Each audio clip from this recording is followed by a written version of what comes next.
მოგესალმებით, ვიწყებთ გადაცემას ძიმეკასთან. დღეს ჩვენი სტუმარია უშიშროების ყოფილი მინისტრი ვალერი ხალბურზანია. როგორ ახართ?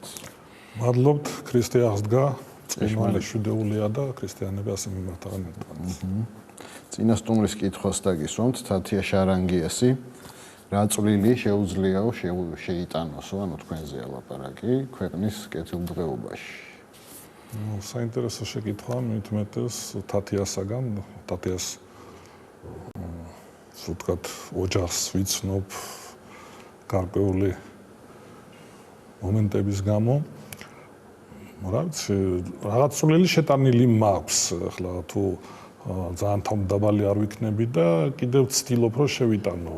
თუ გამოვა, თუ არ გამოვა და რაღაც ესეთი დესტრუქციული გავხდები, ძალიან მარგინალური გავხდები, მაშინ შევწყვეტ თქვათ ამ აქტიურ საქმიანობას და ჩემი წვლილი უკვე ჩემი ოჯახით შემოიფარგლება ან რაღაც ბიზნესით, რომელიც თუ დადებით შედეგს მოიტანს საზოგადოებისთვის, ანუ ადამიანების გარკვეული ჯგუფისთვის კარგი იქნება. თქვენ რო იყავით უშიშროების მინისტრი, ქვეყანაში მოხდა რევოლუცია. რატო ვერ აირიდეთ ეს ამბავი თავიდან? მე რო ვიყავი უშიშროების მინისტრი, ქვეყანაში მოხდა პრეზიდენტის აბდიკაცია. ეს წმინდა იურიდიული ტერმინია და ნიშნავს პრეზიდენტის იძულებას გადადგომას, იმიტომ რომ თქვენ გახსოვთ, ეს ყველაფერი მაინც სამართლებრივ ჩარჩოებში ჩაატიეს იმდროინდელმა პარლამენტმა, მთავრობებიც ამტკიცა, ტაშიც უკრა, ჩემო ბატონო, არ ყოფილა სისხლიანი შეტაკებები, არ ყოფილა რაღაც სოციალური ფენების ცვლა ხელისუფლებაში. ფაქტურად ხელისუფლებაში ვინც იყო ეს ჯგუფი, აი რომ წარმოვიდგინოთ რაღაც მიმავალი ფარასავით შემოტრიალდა და კოჭლი ცხარი მოეცა თავში თუ როგორი ცხარი, ეს უკვე სხვა საკითხია. მე ვფიქრობ, რომ ეს არ იყო რევოლუცია, მოხდა პრეზიდენტის აბდიკაცია, ანუ იძულება გადადგომაზე და რატომ მოხდა ეს? ამას ძალიან ბევრი მიზეზები აქვს, სუბიექტურიც, ობიექტურიც. თუ თქვათ მინიშნება იმაზეა, რომ აი უშიშროება იყო და ასეთი რამ არ უნდა დაემართოს, ასეთი რამ დაემართა ესეთ ძლიერ და მძლავრ სპეცსამსახურს, როგორც იყო KGB. მას ქვეყანა დაენგრა თავზე. ამიტომ ერთ თამაში შევთანხმდით, სპეცსამსახური თუ ქვეყნის ხერხემალი ხდება, ის ქვეყანა ყოველთვის აი ამ ტიპის გადატრიალებებით და რევოლუციებით ამთავრებს. სპეცსამსახური არ უნდა იყოს ქვეყნის საფუძველი. ქვეყნის საფუძველი უნდა იყოს მისი პოლიტიკური სისტემა. თქვენ დროს სპეცსამსახურები იყო ხერხემალი ქვეყნის? ხერხემალი რო არ ვიყავით, ეს იქედანაც ჩანს, რომ ჩვენ არ ვერეოდით პოლიტიკურ ცხოვრებაში აქტიურად, თუმცა ამგვარი მოთხოვნა მაშინდელი სახელმწიფო რგოლების რაღაც ნაწილებიდან იყო.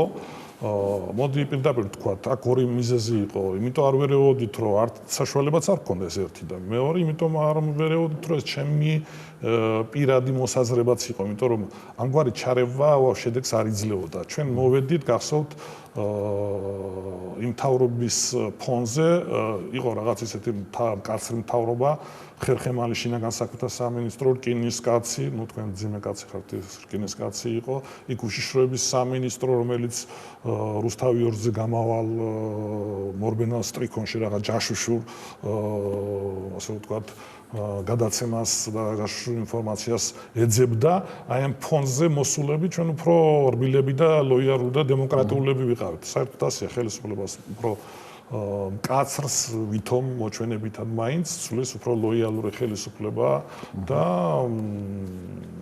ასე რომ ვთქვათ, რა თქმა უნდა არ იყო ჩვენზე დაყრდნობილი ხელისუფლება. ხელისუფლება შეიძლება ითქვას რუსთაველის პროსპექტზეც კი ეგდო. აი ვინ მართავდა მაშინ აი ამ პროცესს? რეჟისორი ვინ იყო მთელი ამ? კერძოდ რა გაქვთ ხედველობაში ბოლო პერიოდი თუ აი ვარდების რევოლუციის რეჟისორი ვინ იყო? ვიცით რა, რეჟისორი არ არსებობდა, ალბათ იყვნენ სცენარის ავტორები, რამდენიმე იყო. ვინ იყო ეს? ასე იგი, მე უნდა ვთქვა, რომ სცენარში და რეჟისურაში ალბათ დიდი როლი ითამაშა ტელევიზიამ და ეს იყო რუსთავი 2. თუმცა სხვა ტელევიზიებიც მხარს უბამდნენ, ახლა ჩვენ ყოფილი მზის შენობაში ვიმყოფებით, მიუხედავად იმისა, რომ მზის მაშინ მფლობელი იყო ხელისუფლების თან ასოცირებული პირი და მისი უახლოესი პირი ვანო ჩხარტიშვილი მახსოვს რომ ბზეც კი აქტიურად გვიტევდა იმედი ხელისუფლებას. მაშინ ხელისუფლებაზე შეტევა მოდაში იყო და პირველი არხიც კი იძულებული იყო ამისთვის ნაბიჯი უბრალოდ ეჩვენებია ის სისტემები რაც ხელისუფლებას ქონდა. ანუ ტელევიზიებმა მოაწყეს? არა, ტელევიზია ალბათ სადღაც 40% თუ რაღაც ისეთ პროცენტულად დავყოფთ. მე ვფიქრობ რომ ლიდერები, განსაკუთრებით მიხეილ სააკაშვილი პლუს ხალხი, საზოგადოება, ეს იყო დაახლოებით ალბათ 30% და 15% უბრალოდ 20 და 10% გარე ფაქტორებზე, ეს იყო ამერიკა და რუსეთი. აი ივანოვი რატო ჩამოვიდა 23 თუ 22? ივანოვის ჩამოსვლა უნდა ვთქვა, ჩემი შეფასებით ეს იყო რუსეთის მცდელობა პროცესებს არ ჩამორჩენოდა. მე რამდენადაც კულუარულად ვიცი, ახლა ძალიან უტრირებულად გავაკეთებ ამას, თითქოს და რესტორანში მყოფსაც კი გამოუძახეს და უთხრეს, რომ წადი პროცესებს არ ჩამორჩე. ივანოვი ჩამოდის, მისი მეგზური არის ვაჟა ლორდ-კიფანიძე და თქვათ გამომდინარე სიტუაციიდან პირველად მიდის მომიტინგეებთან, იმიტომ რომ მოდი პირდაპირ ვთქვათ, ელემენტარულად შევარდნაძესთან ვერ მივიდოდა, იმიტომ რომ ალყა ქონდა შემორტყმული და მის ესკორტს ვაჟა ლორდ-კიფანიძე კი არა, ვინც არ უნდა გაყოლო და არ გაატარებდნენ. ამიტომ ასეთი ჟესტი გაკეთდა. ეხლა ვინც მწარე შევარდნაძისტები იყვნენ და თქვათ ჩემი სმიერ კარების გაღების იქით გახედო არ უნდათ და სააკაშვილი რუსული პროექტი გონიათ, ამბობენ რომ აი ივანოვი იქ მივიდა, ესე იგი ეს რუსული იყო. ვინც სხვანაირად უყურებს პროცესებს, იქ რაღაც ამერიკულს ხედავენ და ნუ ხშირად უფრო ბანალურია ყველაფერი, ვიდრე ხალხი მერე ამას ინტერპრეტაციას აძლევს. აი შევარდნაძე თვითონ გადადგა თუ ურჩიეს? ეს მომენტი უნდა გავიხსენო აუცილებლად. მე და ლადო ჭანტურია ბოლო დღე აღმოჩნდა ეს შევარდნაძისათვის ხელისუფლების თვალსაზრისით.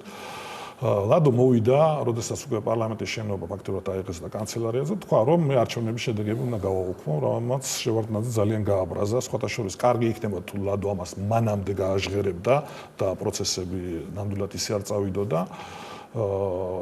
და აქედან დაიბადა აზრი, რომ მოლაპარაკება გვეწარმოებია, ვთქვათ, მაშინდელ ლიდერებთან და პროცესები რომ რაღაც ისეთ ექსცესებში და სისხლისღვრაში არ გადაზრდილიყო. ანუ ლადოს უნდა გაეჟღერებია, რომ გაუქმდებოდა არჩევნების შედეგები, იქ მოლაპარაკების დროს დაიბადა ასეთი აზრიც, რომ შევთავაზებდით არჩევნების შედეგების გაუქმებას, ვადამდელი უბრალოდ ხელახალი არჩევნები ჩატარდებოდა 6 თვეში და მასთან ერთად შესაძლებელი იყო აგრეთვე პლებისციტის ჩატარება, გამოკითხვით გადადგეს თუ არა პრეზიდენტი ვადაზე ადრე. შევარდნაძეს 100 წელიწად ნახევარი ქონდა კიდე დარჩენილი. ამ წინადადებით მივედით ჩვენ ლიდერებთან, სააკაშვილი, ბურჯანაძე, ჟვანია, მათ ითხოვეს გარკვეული დრო, დაახლოებით 2 საათი, 2 საათი გავატარეთ ჩვენ ლადო ჭანტურიას კაბინეტში, მერე მოვბრუნდით და როდესაც გზაში მოვდიოდით, ფეხით ავდივართ, შევხვდა მიხეილ სააკაშვილი და მითხრა, რომ ვალერი თქვენთან მოლაპარაკებებს ვასრულებთ. რატომ მე ვეკითხებ? იმიტომ რომ ჯარი ჩვენს მხარეს გადმოვიდა. აი შენი ჯარიც ჩვენსკენ გადმოვიდა. ნუ ხომ მე ჯარი არ მყავდა და მოვიკითხე იქ რა ხდება. და უცებ მესმის მიტინგის ორატორის გამოცხადება, რომ ჩვენს მხარეს გადმოვიდა გულვას ბატალიონი. ამან უკვე ლიდერებს გაუჩინა იმის შეგრძნება, რომ მათ უკვე ვეღარ ესვრიან, იმიტომ რომ საპასუხო ცეცხლს გამოიწვევს და ჟვანიამაც ეს საკითხი დაგვისვა, თქვა რომ უკვე შეიარაღებული ძალები ნელ-ნელა ჩვენ მხარეს გადმოდიან, ამიტომ ჩვენ უკვე პირობებზე, რასაც თქვენ გვთავაზობთ, არა ვართ თანახმად, შევარდნაძე უნდა გადადგეს.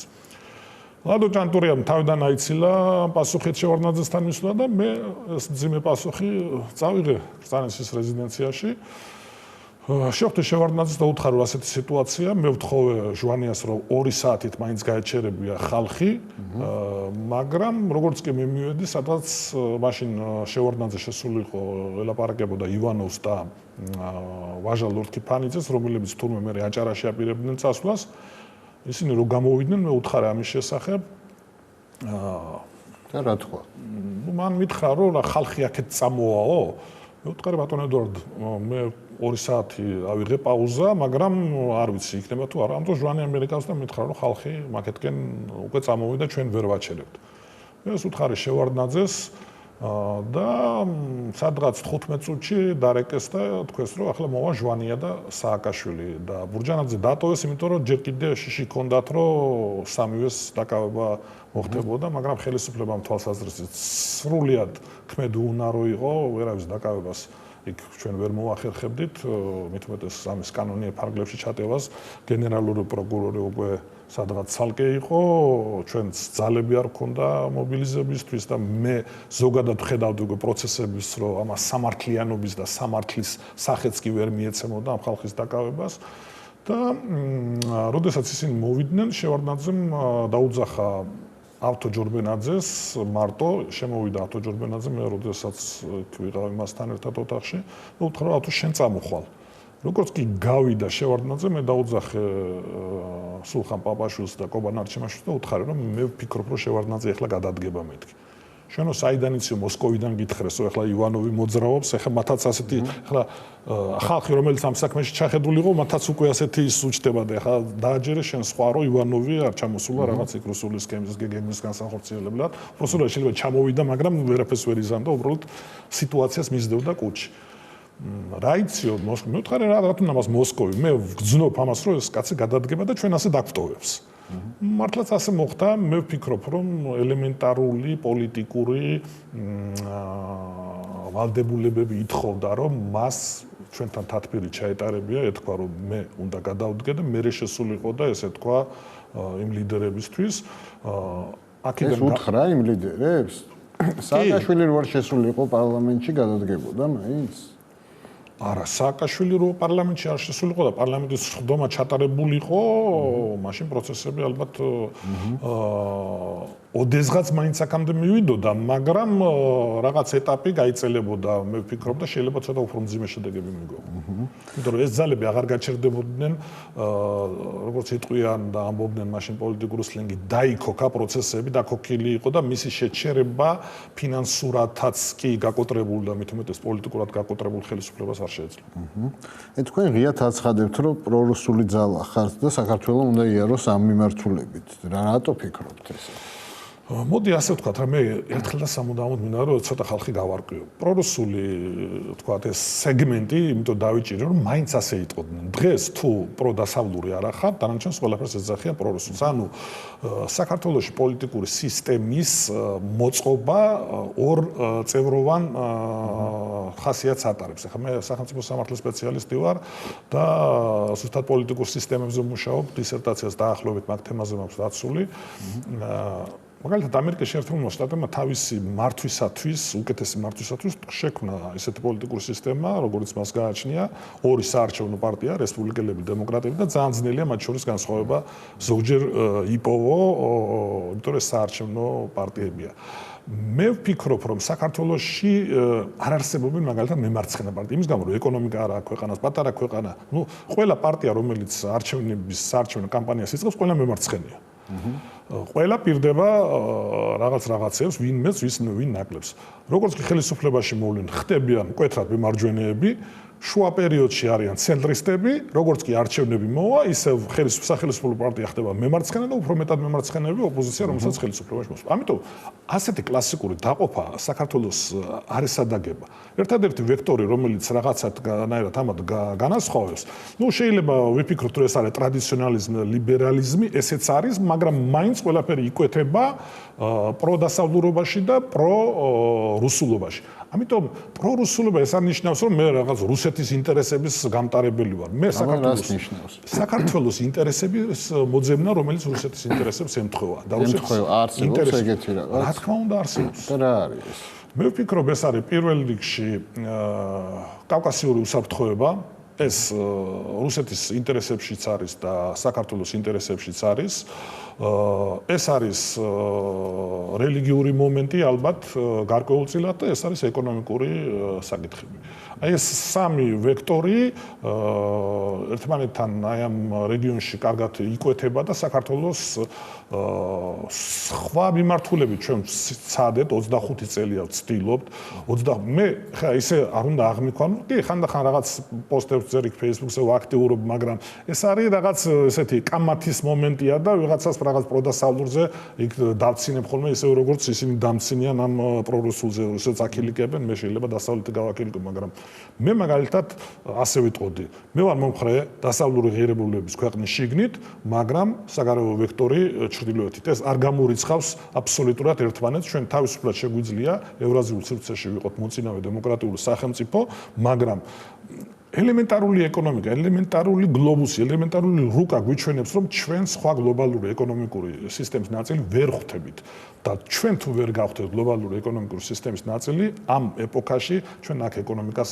ვერ ავაშენებთ და ვერ განვავითარებთ. აი აფხაზეთი და სამაჩაბლო როგორ უნდა დავიბრუნოთ? ეხლა ორ სიტყვაში ამის თქვა ძალიან ძნელია. მე ვფიქრობ, რომ პირველი, რასაც თქვა რუსეთთან ურთიერთობის დალაგების თვალსაზრისით მოთხოვნას ვფიქრობ, ეს არის რომ რუსეთს სახელშეკრულებულ დონეზე მოეთხოვოს რომ და მათი თანხმობა ამაზე საჭირო რომ ისინი არასდროს არ მიიღებენ თავიანთ შემადგენლობაში ამ ორ სეპარატულ რეგიონს. ასეთი თანხმობა უნდა დაიდოს საქართველოსთან. ეს ერთი და მერე უკვე უნდა დაიწყოს პროცესი და ჩვენ აფხაზები და ოსები მოლაპარაკებაში არა როგორც დამოუკიდებელი სახელმწიფო, არამედ მოლაპარაკებაში როგორც მხარე რუსეთთან ერთად უნდა მაგრამ აი რუსეთთან ხელშეკრულების გაფორმებას რა აზრი აქვს? როცა არასდროს არ იცავს ის ამ. ნუ ეგ ისეთი თემა, არასდროს არ იცავენ დიდი სახელმწიფოები თუ მათ ინტერესებს ეს ეწინააღმდეგება და თუ ჩვენ რაღაც ინტერესებს თანხვედრას პოულობთ და ამ გზით მივდივართ და ამ ყარ განცდას უქნით რუსეთს რომ ჩვენ არ გადაუხვევთ და რაღაც რო აღარ მოგვეწონება ცხოვრებას რაღაც სხვაგან გავიხედავთ რა თქმა უნდა რუსეთის ამ მიმართულებით იმოქმედებს და ახლა ეს რომ რუსეთის ხელშეკრულებები იმფარატინა ქახალზე მეტი სპასი არ აქვს რაც მას ხელი მოუწერია ეს წმინდა ესეთი პოლიტიკური ოპონენტების შეფასებაა და მეტი არაფერი მე შემიძლია მრავალი მაგალითი მოგიყვანოთ ინგლისელების, ამერიკელების, ფრანგების, გერმანელების და ასე შემდეგ დადებული ხელშეკრულებებს. ყველა პატარა სახელმწიფო ასე ფიქრობს დიდ სახელმწიფოს. აი ნატოში და ევროკავშირში შესვლაზე რას ფიქრობთ? არ ემხრობით ამ მიმართულებას? მე მაგალითად ვფიქრობდი თუ ეს პროცესი გახორციელდებოდა უფრო მყისიერად, როდესაც ამ საუბრები დაიწყო ეს ორიენტაცია რაღაცნაირად ავიღეთ, კიდე იყო ამის შანსი, მაგრამ დღეს მე უკვე ამის შანსს ვერ ვხედავ, იმიტომ რომ პროცესები იმდენად გაიწელა, უკვე სასაცილოც და დამცინავიც კი ხდება ნატოს ჩინოვნიკების შეპირება იმის შესახებ, რომ კარიღია, მე ამ დროს ისმის ფრანგების განცხადება, რომ გაფართოება აღარ იგეგმება, მე ისმის იმის ახსნა, რომ რა თქმა უნდა ამას იტყოდნენ, მაგრამ ჩვენ მაინც უნდა ვიმუშაოთ. ნუ ეს არის ღაპრები, როცა დაჭირდათ ბალტიისპირეთი მიიღეს 24 საათში, აი უტრირება რომ მოახდინოთ და არავითარი სტანდარტები მათ მაშინ შესრულებული არ ქონდა. არ არსებობს ნატოს სტანდარტები, ნატოს სტანდარტები არის ეს ნატოს ქვეყნების უსაფრთხოება, თუმცა ისინიც უკვე იმდენად გაცდენ ზღვარს, რომ ნატომ თავისი ფუნქცია დაკარგა. თქვენ გახსოვთ, რომ ეს იყო ჩრდილო-ატლანტიკური ალიანსი. ეხლა ჩრდილო-ატლანტიკა ნახეთსად არის და სად არის ნატო ჩასული და რაოდენობრივი ცვლილება იწვევს თვისობრივს. ნატო თვითონ გარდაიქმნა, ნატოს უკვე აქვს ჩინოვნიკური აპარატი, რომელიც თავის არსებობისთვისაც იბრძვის და ეს ხშირად ჩანს ნატოს შემადგენელი ქვეყნების, განსაკუთრებით ევროპული ქვეყნების ლიდერების განცხადებაში, რომელიც ხშირად არ მოდის კონსენსუსში ნატოს ჩინოვნიკების განცხადებასთან. ეხლა ნატოს ჩინოვნიკები ამით არსებობენ, რომ არსებობს ნატო. ეხლა თქვენ რა გონიათ ბალტიისპირეთში გადასროლილი ეს რაღაც ძალები, რაღაც, ნუ ეს არის, ნუ თამაში ნატოს შენარჩუნებისა და მე დარწმუნებული ვარ, რომ ნატო მალე არა, მაგრამ გარკვეულ დროში რაღაც ტრანსფორმაციას აუცილებლად განიცდის, რაღაც ნაწილებად ის დაიშლება. ვლადიმერ პუტინზე რას ფიქრობთ? რა ვიცი, მადლობა ღმერთს, რომ ვლადიმერ პუტინზე ხშირად არ ვფიქრობ, მაგრამ თქვენ მეკითხებით რა აზრისა ვარ ვლადიმერ პუტინზე. მე ვფიქრობ, ის არის თავის ქვეყნის ლიდერი რომელიც ცდილობს თავის ქვეყნის ინტერესები გაატაროს ისე, როგორც ეს რუსეთის ხალხის უმეტესობას წარმოუდგენია, იმიტომ რომ მას ასეთი რეიტინგი აქვს და მე იქ ფაქტიურად 4 წელია უფრო ხშირად იქით ვიმყოფები და იქ ვცხოვრობ და ვგზნობ ხალხის ამ განწყობას, თუმცა მას შიდა პოლიტიკაში ურჩევდი გარკვეული სააკაშვილიზმი რო გქონდეს შიდა პოლიტიკაში. რუსეთი ამ თვალსაზრისით ბევრად წინ იქნებოდა. შიდა სააკაშვილის გულისხმობ წმინდა კორუფციის თვალსაზრისით. ეხლა იქ რო რაღაც ნიშნები ჩანდეს აქტიური ბრძოლის ამისა და მას უკვე ამის ბერკეტები აქვს და საჭიროა ეს კარგი იქნებოდა, მაგრამ მე ვფიქრობ, რომ ცოტა შევარდნაძიზმი დაემართა, რაღაც ლოიალური ხდება, რაც უფრო დიდი ხნით იმყოფება ადამიანი ხელისუფლებაში და ეს არის მისი მინუსი. არის თუ არა ის ნომერ პირველი მტერი ჩვენი? იცით რა, დღეს ასეა. დღეს ასეა, უნდა ვთქვათ ასე, რომ საქართველოს ხელისუფლების, სახელმწიფოს როგორც ასეთის და იმ ადამიანების, რომლებიც ფიქრობენ, რომ რუსეთია მტერი, რა თქმა უნდა, შესაბამისად, იქედანაც მსგავსი პასუხია, მაგრამ ინგლისელების არ იყოს, არ არსებობენ მუდმივი მეგობრები, ხო, ასევე არ არსებობენ მუდმივი მტრები. ჩვენ შეგვიძლია მტრები, 24 საათი ალბათ ძალიან მცირე დრო, მაგრამ მოკლე დროში ვაქციოთ მოკავშირეებად, მაინც სუმცირე ან პარტნიორებად. კი ბატონო. აი ყველაზე სექსუალური ქართველი ქალი პოლიტიკოსი ვინ არის თქვენი აზრით? პოლიტიკოსი ყველაზე სექსუალური. აი სექსუალურს ვერ ვიტყოდი. აი სიმპათიური კარგი გოგონა არის კონსტიტუცია რო შეცვალეს მარიამ საჯაია. ახლა ბავშვია, ჩემი შვილის ტოლად ახლა ვერ ვიტყვი რომ სექსუალურია, მაგრამ სიმპათიური კარგი გოგონაა. ის ქალს სად უყურებთ ხოლმე პირველად რომ მოგეწონებათ? აი მე მორცხვი კაცი ვარ და თვალდახრილი ვარ და საქართველოს ვლაპარაკებ. კი ბატონო, აი დღეს თქვენი აზრით ვინ მართავს საქართველოს? დღეს საქართველოს მართვა იცით რა, თუ მართვას ტერმინში ჩავდებთ შინაარს სააკაშვილის პერიოდისას, ასეთი არავინ არის. თუ მართვაში ჩავდებთ ტერმინს შევარდნაძის პერიოდისას, ანუ უფრო ლოიალური, უფრო რაღაც მიშვებული რაღაც მომენტები, სადღაც ავტორიტეტი მუშაობს, ასეთი მაშინ ბიძინა ივანიშვილი. საერთოდ რას ფიქრობთ ქართულ ოცნებაზე? კარგად მართავენ ქვეყანას? მე რო ვთქვა, რომ კარგად მართავენ, ჯერ ერთი ოცნებას ხო დაატყდებიან თავზე, რომ აი ხო იცახდეთ, რა თქვენ პროფესიული ძალები ხართ. ვერ მართავენ კარგად. მოდი ასე ვთქვათ. და ბიძინა ივანიშვილის მიზანი რა არის საერთოდ თქვენი აზრით? რა ვიცი, ბიძინა ივანიშვილის მიზანი ბიძინას უნდა კითხოთ, მაგრამ თქვენ ფიქრობთ, უბრალოდ თქვენი კითხვა ასეთი შინაარსა, მე რას ვფიქრობ, აი ბიძინას რა უნდა. სხვათა შორის ამის გასარკვევად მე მოვახდინე იმ ტაბუს და იმ რაღაც ესეთი აკრძალვის დარღვევა, რომელიც შევარდნაძის დროს იყო, შევარდნაძეს აკრძალული ქონდა ბიძინა ივანიშვილთან კონტაქტი. მე ვიყავი პირველი მინისტრი, რომელმაც 2003 წელში მასთან პირადი კონტაქტი შევარდნაძის ქონდა აკრძალული? დაამყარა. კი, ასეთი, დაუწერელი მოთხოვნა არსებობდა და არც ერთი მინისტრი ამას არც ცდილობდა და. რატო? მე ვფიქრობ, ალბათ ეს ბიძინას მოთხოვნაც იყო, რომ პოლიტიკაში ძალიან არ ჩართული იყო და რა თქმა უნდა, ჯობია ერთ პირთან კონდეს საუბარი, ვიდრე ამდენი მშიერი მინისტრი თავის მშიერი უწყებებით მოვიდეს შენთან და ყველაფერს გთხოვდნენ და მაშინ მე მისგან მივიღე პასუხი, რომ ის ჭორვილაში აშენებს სახლს და მოსკოვიდან იკაპირებს გადასვლას, რაც ჩემთვის ძალიან გასაოცარი და გამაკვირვებელი. ახლა 2003 წელს მოსკოვში მიატო ყველაფერი მილიონიანი ბიზნესი და სადაც შენ არ ახარ, იქ შენი ბიზნესი არ კეთდება, ეს ელემენტარული რაღაცა ცნობილი გამოთქმისა არ იყოს. ჭორვილადან რუსეთში ბიზნესის მართვა, ჭორვილაში ჩატევა, გახსოვთ ბადრ პატარკაციშვილი ვერ ჩაეტია საქართველოში და მას ამის გამოც ჰქონდა პრობლემები და ეს ხო ჩემთვის გასაოცარი. მე ხშირად ვაკვირდებოდი მას და მის გარშემო რაღაც ინფორმაციებსაც ვცდილობდი მიმეხო. იყო მის მიმართ თხოვნები, რომ ის პოლიტიკაში ჩარეული იყო და მე ვამბობდი კიდეც მის ძმასთან მაქვს ნათქვამი, რომელიც ჩემთან ერთად ისვენებდა აბასთუმანში, რომ ერთადერთი კაცი, ვისაც შეუძლია სააკაშვილის ხელისუფლების შეცვლა, ეს არის ბიძინა ივანიშვილი მეთქი. მაშინ ის ამას ყველაფერს ძალიან ესე კაცრად უარყოფდა და არ ცუდდა. მისი ჩართვა პოლიტიკაში ჩემთვისაც მოულოდნელი იყო იმ ინფორმაციებიდან გამომდინარე, რაც მე მქონდა. კარგი. აი გეების მიმართ რატო გაქვთ ნეგატიური დამოკიდებულება? იმ კითხრათ რომ ნეგატიური დამოკიდებულება პოსტებში მე მიმუშავია ამ ქვეყანაში ორ დიდ გეისთან. რომელსაც მაღალი თანამდებობა ეჭირა.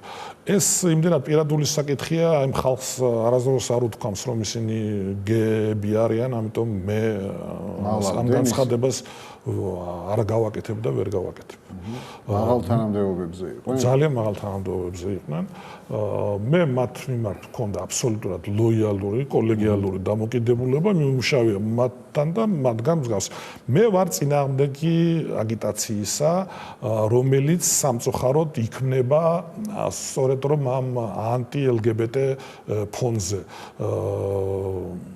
აქეთაც არიან ხალხი, რომელიც ასე ვთქვათ, ძალიან ღუნავს ჯოხს და ისინიც აი ამ გადაღუნულ ჯოხზე სარგებლობენ და ფაქტიურად გამოსდით პროპაგანდა. პროპაგანდის წინააღმდეგი ვარ და ვფიქრობ, რომ პროზელიტიზმი თავს მოხვევა არ უნდა ხდებოდეს, იმიტომ რომ ეს ხალხი არ არიან უმცირესობა, მოდი პირდაპირ ვთქვათ, ისინი მცირე რაოდენობით არიან საქართველოში, მაგრამ ისინი რასაც ეძახიან LGBT community-ს, ანუ საზოგადოებას, საკმაოდ დიდია და თუ დავითვლით ქართველებზე ბევრად მეტი აღმოჩნდებიან. ამიტომ ეს ძალიან ისეთი კონცენტრირებადი ჯგუფია, ძალიან უფრო სწრაფად ახდენს თავის ინტერესების ლობირებას. ეხლა ყველაფერი რომ მათ მიერ არის ლობირებული, რაც LGBT საზოგადოების თავისუფლებას შეეხება, ლობირებული და პროზელიტირებული და არა ის რომ ეს საზოგადოება მივიდა ამაზრამდე ასე არ არის. ეხლა კათოლიკური ტრადიციული საფრანგეთი, კათოლიკური ტრადიციული პროტესტანტული ტრადიციული ინგლისი თქვენ გონიათ რომ თავისით მივიდა ამაზე. ლობი მუშაობდა და მათ აქვთ ამის უნარი. ესენი არიან ძალიან კრეატიული, შემოქმედებითი და ნიჭიერი ხალხი, იმიტომ რომ მათ არ აქვთ თავარი ბარიერი, რასაც ჩვენ ზნეობა, მორალის აკრძალვას ვეძახით აი ამ არატრადიციული ურთიერთობის თვალსაზრისით. ამიტომ მათ ბარიერები არც შემოქმედებაში გააჩნიათ, არც პოლიტიკაში გააჩნიათ და ეს ხალხი ხელოვნებაში ძალიან კარგია, მაგრამ პოლიტიკაში საშიშია, მე ვფიქრობ. აი პირველი ვინ გახსენდებათ სიტყვაზე კორუმპირებული? კორუმპირებული. ალბათ რა ვიცი, მთელი ეს კომუნისტური მე მგონი ბაღდათის თუ ჭიათურის რაიკომის მდივანი, რომელსაც უთხრეს, რომ ქრთამი არა იყო, თორე კგბ დაგიჭერსო, მაინც გადაწყვიტა ქრთამის აღება, წავიდა სავის სოფელში, დაჯდა ბლის ხეზე, გიტარით ხელში და სტატისტი, რომელსაც ფული უნდა გადაეცა მასთან, დაიბარა თავის ეზოში. ნუ ეს კაცი მივიდა მთელი კგბ-ს სოფლისთვის ალყა შემორტყმული, მაგრამ სოფელში არ შედიან, რო არ გაიშუფრონ. და ეს კაცი ზის ბლის ხეზე, გიტარას უკრავს და ჩამოუშვა ასეთი აგიდელი და უთხრა რომ აი ჩამიდეო ფულიო. სტატისტმა გადასცა მას ქრთამი, ამან აწიეს აგიდელი და ისროლა ეს ფული ყანაში. პატარა ბიჭი ყავდა ამისთვის გამზადებული, ბავშვმა მოსტაც ამ ფულს ხელი და გაიქცა. გაიქცა, შემოვარდა კგბ, დაიჭირეს ეს რაიკომის მდივანი და ახლა მიდის გარჩევა, რომ აბა ფული სად არის, შენ ქრთამი აიღე, აგერ სტატისტია, ამან თქვა რომ აბა ერთი კითხეთო როგორ ავიღე ქრთამიო. ბატონო, მივედიო და ხეზე ვიждაო, ტრუსიკ მაიგაშიო და გიტარას უკრავდაო რა და ასე აიღო ქრთამი. ნორმალურია ახლა ესე უთხრა. და აი კორუმპირებული ის იყო თუ იყო. ყველაზე ბრძნული გამონათქვამი რომელია თქვენთვის? ბრძნული არა, მაგრამ მე გადავაკეთე ეს პერიფრაზი, გავაკეთე. Я гений парадоксов друг. ნარკოტიკების დეკრიმინალიზაციას თუ ემხრობთ? ეს ძალიან რთული თემაა. ჩვენ რო ვიყოთ ნარკოტიკების მწარმოებელი ქვეყანა, მაშინ მსუბუქ ნარკოტიკებზე ვიტყოდი, რომ შეიძლება მისი დეკრიმინალიზაცია. რო დავიწყოთ წარმოება? თუ სოფლიო ამ თვალსაზრისით რაღაც ლიბერალიზაციას გააკეთებს და აკეთებს. სად აი ამერიკა თავის კონტინენტზე ამას არ დაუშვებს. დაუშვა რამდენიმე შტატში ლეგალურია უკვე. თვითონ, მაგრამ კოლუმბიას არ აძლევს ამის საშუალებას. ურუგვაიშიც ლეგალურია. მე ვფიქრობ, რომ მსუბუქი ნარკოტიკები შეიძლება, იმიტომ რომ ჩვენ ტრადიციული ღვინის ქვეყანა ვართ და ეს და ჩვენი მეფეებიც ეწეოდნენ თრიაქს ახლა. სვიმონ დელი, როგორც მას ეძახდნენ, ძალიან მებრძოლი მეფე იყო. თრიაქ მოწეულმა 4 რაზმი შეაკლა ტარხუნას, რომელიც გორის ციხის ქვემოთ იყო, მათ შორის უფლისწულიც. თქვენ თუ გაქვთ გასინჯული? ერთხელ ჯარში. კი, კვერცხი იყო თუ ქათამი? ეხლა სადღაც ამოვიკითხე, რომ მეცნიერებმა დაადგინეს, რომ ჯერ ყოფილა ქათამი. საიდან მოვიდა ეს ქათამი? ნუ არ ვიცი რაღაც იქ ეთყობა ქათმის ფიზიკურ ქიმიური შემადგენლობა უფრო ასაკობრივად დიდია ვიდრე კვერცხის. ქათმის კვერცხზე არის ლაპარაკი თორემ ასე კვერცხს დინოზავრები ძდებდნენ. ეს სამი ყველაზე მაგარი ქართველი ჩავმეთვალეთ. მარტო სახელები. სამი ყველაზე მაგარი ქართველი. გიორგი ბრწყინვალე, დავით აღმაშენებელი, თამარ მეფე.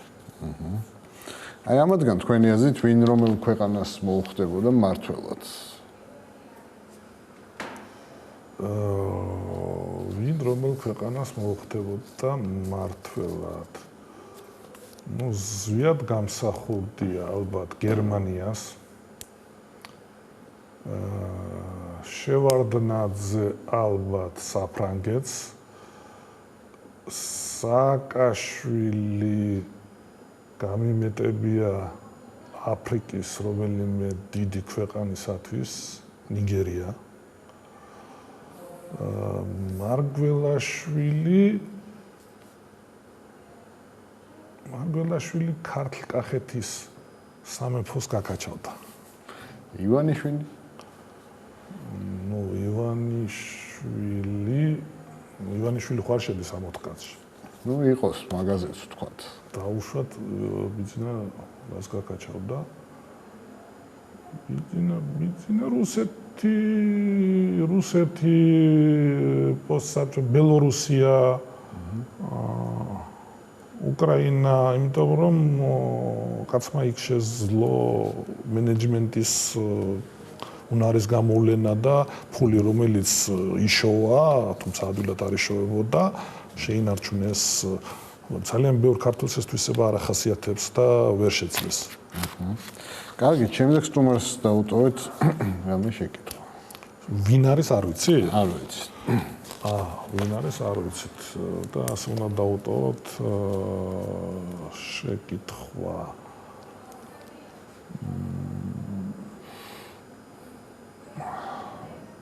აზრი მიუხედავად იმისა, რომ ვიცოდი რომ ეს და მეფიქრა რაც ორიგინალურის მოფიქრებას ვცდილობდა. მოდი არ ვიფიქრებ რაღაც ორიგინალურს და ვკითხავ რომ აი